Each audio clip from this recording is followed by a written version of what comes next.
김경래의 최강 시사. 네, 조국 장관 임명을 두고 뭐 여든 야든 시끄러운 건 마찬가지인데 정의당도 좀 심상치가 않습니다. 조국 장관을 데스노트에 올리냐 마냐 이거 갖고 상당한 논란과 진통을 겪었고요. 그리고 어제는 또 진중권 교수, 이제 정의당 당원이죠, 탈당계를 제출을 했다고 해서 굉장히 좀 눈길이 많이 모아졌습니다. 일단 지도부에서 진중권 교수의 탈당을 일단 막았다, 잡았다, 이런 기사까지는 봤는데요. 또 젊은 청년 당원들은 또 다른 의견, 지도부와는 또 다른 의견을 갖고 있는 것 같습니다. 오늘은 정의당 청년 당원 모임 모멘텀이라고 이름이 붙어 있네요. 거기 관계자분 두 분 모시고 잠깐 얘기를 나눠보도록 하겠습니다. 먼저 소개부터 드리겠습니다. 김선아 홍보국장님, 안녕하세요. 네, 안녕하세요. 저는 정의당 청년당원 모임 모멘텀의 김선아 홍보국장입니다. 네, 그리고 김지문 조직국장님, 안녕하세요. 안녕하십니까, 김지문입니다. 예. 이게 뭐 대학생 모임은 아니죠? 이 대부분이 대학생으로 이루어져 있긴 하지만 예. 대학생 모임이라고 보기에는 청년 전체를 포괄합니다. 나이 제한 같은 게 있나요? 예, 34세 이하로 제한이 되어 있습니다. 그렇군요. 예. 자, 한 어느 정도 규모인지, 회원이라고 할까요? 예, 현재는 약 한 150여 명 정도의 회원으로 구성이 되어 있고요. 네. 일단은 저희 대부분의 활동은 네. 이제 학내와 그리고 자신들의 지역사회 내에서의 노동자, 그리고 농민, 성소수자 여성들, 이제 사회에 소외받는 계층들과 함께 연대투쟁을 하는 것이 목표로서 활동을 하고 있습니다. 조국 장관이 임명되기 전에 뭐 청문회 과정도 있고 굉장히 오랫동안 진통을 겪었습니다. 그 과정에서 혹시 모멘텀에서는 정의당 지도부에 의견을 좀 제시한 바가 있었나요? 뭐 이거는 김선아 국장님 말씀해 주시겠어요? 저희는 되게 조심스러운 입장이어서 네. 저희는 그 전에 사실 의견을 표명하려고 했지만 예. 저희는 최대한 중앙당 지도부의 의견을 존중하고자 네.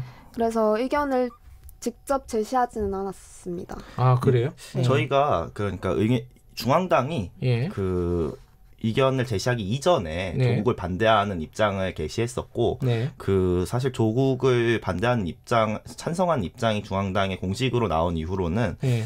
어느 정도 어떤 이유에서 그렇게 결정을 했는지는 네. 조금 이해를 할 것 같아요. 하지만 네. 저희는 그렇다고 불구하고 우리가 그렇게 결정하지 말았어야 했다라고 단언하게 생각을 할 수 있습니다. 계속해서 반대 입장을 표명해 왔기도 했고요. 그러니까 애초에 맨 처음에는 좀 조심스러웠지만은 중앙당이 찬성 입장을 결정하기 전에 반대 입장을 전달을 했었다. 예, 네, 이미 네. 전달을 하고 공표를 예. 했었습니다.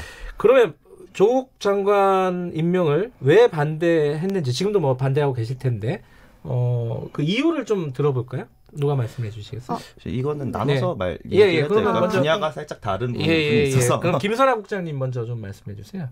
그러면은 저는 성소수자 및 정신질환자 문제를 얘기하고 싶은데요. 예. 조국이 성소수자 및 정신질환자 관련 발언을 했잖아요. 조국 장관이요? 네, 조국 장관이. 예. 근데 사실 정의당은 사회적 약자를 대변하고 이들이 네. 정치적 주체가 되어서 목소리를 낼 수 있는 세상을 만들기 위해서 싸워왔어요. 예. 그런데 그 조국과 민주당 정부는 동성혼에 대해서 아직도 나중에를 외치고 있잖아요. 그래서 저희는 정의당, 중앙당이 성소수자에 대한 언급을 피한 그런 조국의 의도적 배제에 대해 한마디라도 비판을 했다면 그 아쉬움이 덜했을 것 같아요. 예. 그래서 그 사실이 저와 제 친구들에게는 굉장히 절망적으로 다가오는 거죠. 예. 그러니까 지금 이제 어떤 뭐 자녀의 의혹이라든가 뭐 펀드 의혹 이런 게 아니라 네. 오히려 진보적인 아젠다 의제에 네. 대해서 굉장히 소극적이었다. 이 부분을 네. 비판을 하신 거네요. 네네. 예. 그리고 저 또한 한마디 더 하고 싶은데 말씀하세요. 네, 정신질환자 문제입니다. 저는 사실 우울증을 가지고 있는 정신질환자입니다. 예. 정신질환은 사실 현대 한국의 감기라고 할 만큼 흔한 병이잖아요. 예. 사실 저는 감기라는 표현을 별로 안 좋아해요. 왜냐하면 우울증은 사람을 죽일 수도 있기 때문에. 네. 근데 한국은 무한 경쟁이나 저임금, 과로로 인해서 정신질환을 조장하는 사회에 있는데 네. 조국 장관이 정신질환자를 국가에서 엄격하게 관리하겠다고 말을 했어요. 네. 근데 사실 이는 정신질환자 문제를 치료나 사회화의 문제보다는 격리와 분리에만 의존해서 낙인을 찍는 행위거든요. 예. 그리고 현재 한국이 OECD 국가 중에 자살률이 2번째로 높잖아요. 예. 그래서 저는 정신질환자에 대한 낙인과 규제가 정신질환자를 결국 사회적으로 고립시키고 자살률 증가로 이어질 거라고 생각해요. 알겠습니다. 네. 준비를 많이 해오셨는데 조금 좀 편하게 말씀하셔도 괜찮아요. 네. 예. 그리고 김지문 국장님도 조국 장관을 반대하는 이유 간단하게 좀. 예. 간단하게 얘기해서 사회적 불평등에 있죠. 예. 그 조국 사태라는 이 거대한 담론을 만들어낸 기본적인 원인은 결국 빈부격차의 이 문제입니다. 이 만연한 사회 불평등이 조국을 통해서 폭발한 거죠. 그렇다면 이 정의당은 항상 평등과 사회 정의를 외치는 정당이었는데 그러한 진보 정당의 가치가 있음에도 불구하고 그 정의당 중앙당이 현재 진보 정당의 가치를 제대로 지키지 못했다라고 판단했기 때문에 모멘텀은 반대 입장을 펼쳤습니다. 정의당의 정체성, 공정, 평등 이런 부분들을 해쳤다. 네, 특히 계급적 평등을 해쳤죠. 근데 그 심상정 대표도 이제 아까 이제 정의당 지도부가 왜 그런 판단을 했는지는 이해는 한다는 말씀하셨잖아요. 그러니까 심상정 대표 이런 얘기를 했지 않습니까? 고민을 많이 했는데 이게 사법개혁을 위해서 마지못하게 선택했다. 이 부분에 대해서는 어떻게 생각하십니까? 그러니까 레토릭이 살짝 잘못되었다라고 생각을 합니다. 이 정의당이 조국을 단지 사법개혁을 완수할 수 있는 인물이라고 판단하고 그것에 긍정을 했다 치더라도 정의당 중앙당의 입장은 당원들과 대중들을 어느 정도 설득시킬 수 있는 입장이었습니다.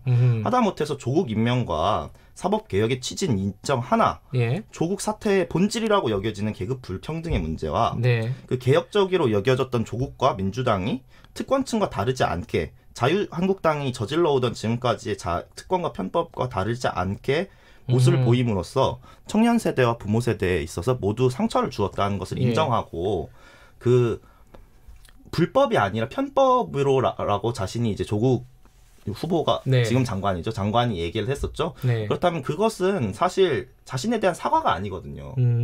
만일 자신이 이런 문제에 대해서 불법이 아니라 편법이었다라고 얘기를 할 거면 정확하게 사과를 하고 그러한 불만과 실망에 대해서 그 공정한 사과와 확인을 받아야 된다라는 정도의 얘기만 정의당이 얘기를 했어도 어느 정도 불만이 진정이 되었을 겁니다. 알겠습니다. 근데 그 부분은 좀 궁금해요. 이제 아까 모멘텀이 50명 이상의 어떤 모임이라고 하셨는데 정의당 내에 150명. 150명. 죄송합니다. 제가 100을 못 들었습니다. 전체 당원들의 분위기가 어떤지 그거는 누가 좀 말씀을 해주시죠.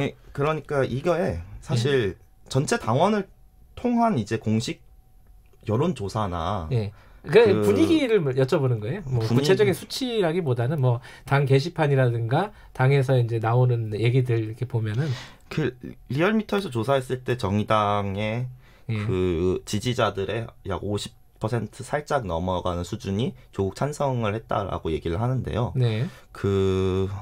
한 반반쯤 되는 거네요. 반반쯤 됐다고 볼 수 있죠. 하지만 저희가 확실하게 말씀드릴 수 있는 것은 오히려 청년들에 있어서는 더더욱 반대 입장이 엄청나게 크고 그 모멘텀 내에서는 반대 입장이 굉장히 강한. 모멘텀뿐만이 아니라 모든 청년 단위들에 있어서 반대 입장이 거의 절대 다수라고 볼 수 있습니다. 이것은 확실히 말씀드릴 수 있습니다. 정의당 바깥의 청년들은 친구들이나 이런 분들이 있을 거 아닙니까? 마찬가지예요.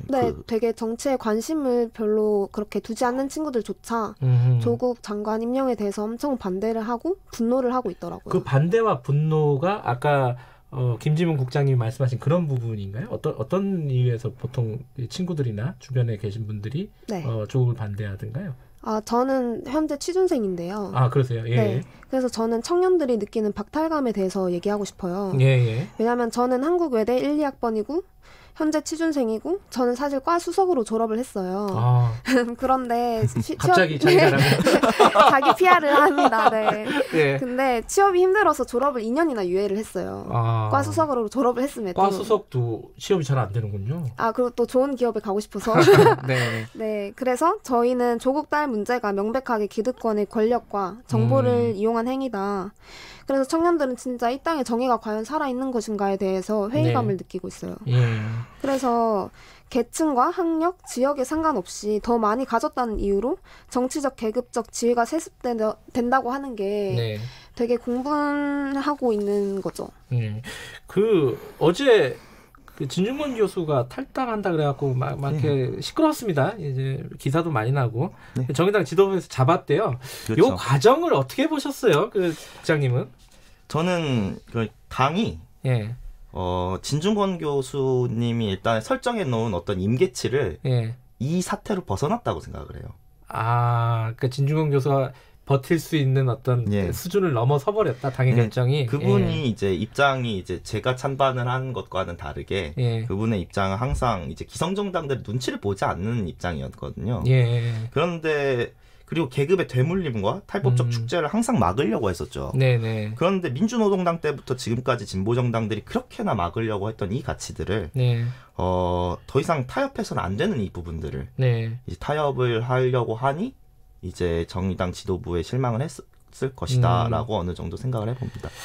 지금 이제 사실 이제 임명이 됐고 검찰 수사를 받고 있습니다. 지금 정의당은 어떤 선택을 해야 될 것인지 의견을 김선아 국장님이 좀 말씀을 해주시면.